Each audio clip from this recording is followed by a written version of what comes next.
Bonjour à tous et bienvenue dans Était une fois le cinéma, votre podcast où on parle de cinéma et rien d'autre que de cinéma.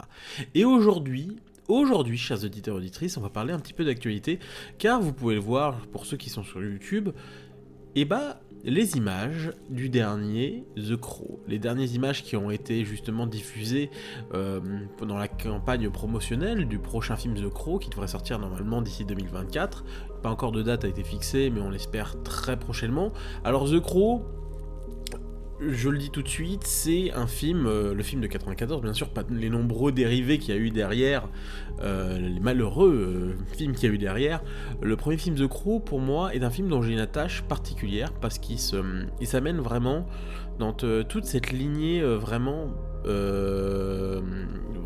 cyberpunk, cette ambiance vraiment très film noir, néo-film noir de l'époque des années 90, comme on peut le voir avec justement The Crow, Dark City, on peut citer Strange Day, toute cette époque-là, vraiment, avec aussi beaucoup de films d'animation japonais comme Ghost in the Shell, qui, moi, m'ont particulièrement marqué dans mon cadre de l'imaginaire. Et aujourd'hui, The Crow, c'est un film que j'aime particulièrement encore. Je trouve que la mise en scène a quand même de bonnes idées, qui a vraiment une ambiance très très particulière que je trouve vraiment ancrée dans une époque. Une époque qui, aujourd'hui, et peut être difficilement singée, tellement qu'elle montre un certain désespoir et vraiment un côté crépusculaire d'une époque. Et aujourd'hui, The Crow va revenir au cinéma, normalement pour 2024. On attend, réalisé par Richard Sanders. Richard Sanders, pour ceux qui ne savent pas, il est connu pour Blanche-Neige et le Chasseur et Ghost in the Shell. Je parlais de Ghost in the Shell, donc voilà. Qui sont perso des films, voilà, dont je n'ai pas spécialement une attache particulière. Je trouve que Blanche-Neige et le Chasseur est un bon nanar quand tu le regardes un peu bourré, et Ghost in the Shell, pour moi, et je suis un peu au désarroi parce que en soi la copie est plutôt propre, mais je trouve ça trop propre en vue. Je sens que c'est quand même une animation des années 90, mais avec un esthétisme et une volonté d'être proche d'une propreté des années 2010. Donc forcément, ce film ne m'a pas beaucoup marqué. Donc voilà, c'est pour ça que The Crow, je suis en mode, bon, on va voir ce que ça va donner. Pour l'instant, on n'a pas plus d'avis que ça. On sait qui est à la décoration, au costume et à la direction artistique. Par exemple, on ne sait pas qui est encore directeur de la photo. On sait que c'est un produit notamment par Lionsgate pour un budget à hauteur de 50 millions de dollars.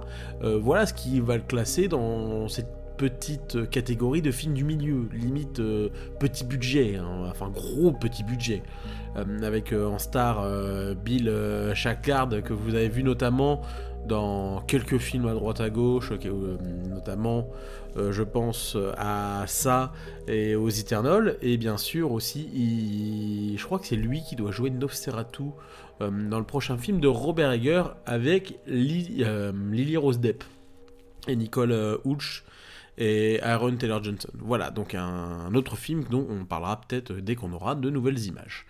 Du coup, pour ça qu'ils savent The Crow, c'est vraiment un comics à la base créé par James O'Barr, qui est vraiment, pour moi aussi, un de ces vestiges un petit peu de la culture gothique. Je parle aussi justement des années 90, c'est aussi vraiment une très forme de l'esprit gothique, hein, dans tout ce qui s'amène. Pour moi, le cyberpunk et le gothique sont les deux choses vraiment ancrées dans une époque, qui sont notamment dans les années 90. Aujourd'hui, après, c'est beaucoup plus assimilé aujourd'hui, hein. Le gothique est devenu mainstream, hein, d'une certaine façon. Et du coup, qu'est-ce que j'en pense sur les trois dernières images que vous pouvez visionner? Du coup, qu'est-ce que je peux en avoir comme avis? Perso, je suis très intrigué parce que en soi, la photo a l'air un petit peu soignée sur les premières images. On peut voir déjà une très très belle lumière au-dessus de lui pour montrer, sa belle sculpture, certes. On voit un corps très très très physique. On peut se dire justement, ils ont modernisé globalement le design de The Crow pour en faire quelque chose, on va dire, de très très très proche de ce qu'on peut faire aujourd'hui. Notamment par exemple le retour du mulet. Voilà, le retour du mulet.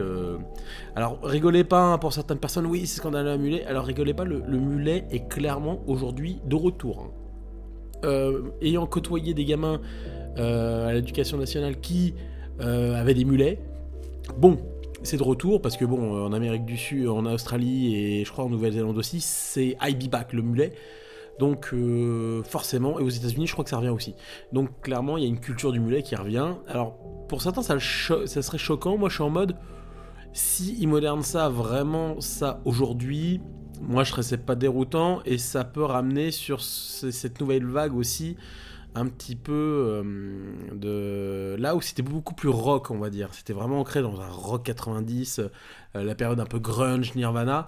Aujourd'hui, on serait plus sur un esthétisme un petit peu proche du hardcore, de la hardcore techno, je trouve, où beaucoup, c'est des designs que je retrouve beaucoup dans ce genre dans cette musique, et aussi un petit peu dans une certaine forme aussi un peu métal aujourd'hui, un petit peu proche de certains artistes, mais aussi rap, un peu dans tout ce qui était emo rap avec des Suicide Boys et tout ça. Donc en soi, je trouve ça pas si déconnant en termes de modernisation de design. L'actrice qui joue à côté de lui, attendez, je vais trouver le nom. Apparemment, c'est une chanteuse. Donc moi, je suis curieux de voir. Oui, parce qu'à la base, elle est anglaise et à la base aussi, elle est autrice, compositrice et danseuse. Donc voilà, elle va jouer dans le film. Là, j'ai 36 ans. AFK Twigs. Donc voilà, je sais pas trop ce que ça vaut, je vais écouter un petit peu ça hors antenne, mais du coup, c'est intéressant. C'est intéressant parce que du coup, il y a ce côté vraiment de ramener aussi l'aspect musical. L'aspect musical de The Crow, elle est vraiment aussi ancrée dans une époque, mais là, l'ancrer peut-être dans quelque chose d'un peu plus moderne d'aujourd'hui. The Crow, je suis curieux de voir ce que ça voit. En tout cas, je vois vraiment qu'elle a l'air de jouer plutôt bien, juste le regard, c'est des trucs qu'on peut saisir. Le regard, je vois vraiment qu'elle le regarde avec beaucoup de passion. Moi, ça me touche, hein. Je trouve ça mignon, je trouve ça cute, et justement, ce côté bisou à travers ce qui semble un rideau, un hommage à une peinture, je sais plus le nom de cette peinture, où ils sont tous les deux, elle est de drap blanc, mais là, c'est un peu repris d'une certaine façon. Donc, en soi, les photos nous permettent quand même d'amener une certaine ambiance, c'est-à-dire que l'amour va être au cœur de la chose, que progressivement, comment il va devenir The Crow. Ça, c'est des questions qu'on peut se poser. Clairement, ça pose beaucoup de questions, on a que des images, mais ça pose clairement des questions, et moi, perso, je suis curieux de voir ce que ça va donner, ces photos m'intrigue et de me dire comment va être l'ambiance. Est-ce qu'on va rester sur quelque chose de très sombre, gothique 90, ou quelque chose de plus moderne, c'est-à-dire l'ambiance vraiment noire qu'on peut avoir sur certains films noirs aujourd'hui. C'est une question qui se pose, parce que c'est le problème pour moi quand tu adaptes quelque chose qui sont ancrés dans une époque. C'est pour ça qu'aujourd'hui, par exemple, The Batman Dark Knight, celui de Frank Miller, je crois que c'est ça, attends, je regarde pour pas me tromper. Frank Miller, Batman... Ouais, c'est ça, c'est Batman. Oui, c'est les Dark Knight Returns. Voilà, les Dark Knight Returns qui aujourd'hui sont considérés, après, le bonhomme est plus que discutable et tout ça, qui ramènent une vision, on va dire, de Batman très, très faf. Hein. C'est dans les fins des années 80, début 90. Et il nous ramène à quelque chose de très, très ancré dans l'époque, justement très violente, un peu réganienne, un petit peu dans la manière d'être. Et The Crow, lui, était vraiment cette ambiance, justement. Et là, est-ce qu'on va avoir un The Crow tout aussi violent, justement, qui est en quête de justice, en quête de vengeance? Ça peut être intéressant de voir comment... Moi, en fait, ce qui va me déterminer ça, c'est comment la violence va être abordée.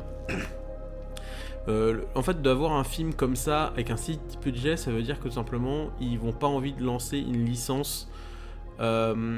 hyper cher, pour la simple bonne raison, parce que si c'est violent, ils préfèrent pas mettre trop de billets, de se dire oui voilà, on les laisse faire dans leur coin, c'est un petit truc, voilà. Et c'est pas plus mal, puisque ça peut laisser peut-être aux réalisateurs et à l'équipe technique peut-être une véritable liberté artistique.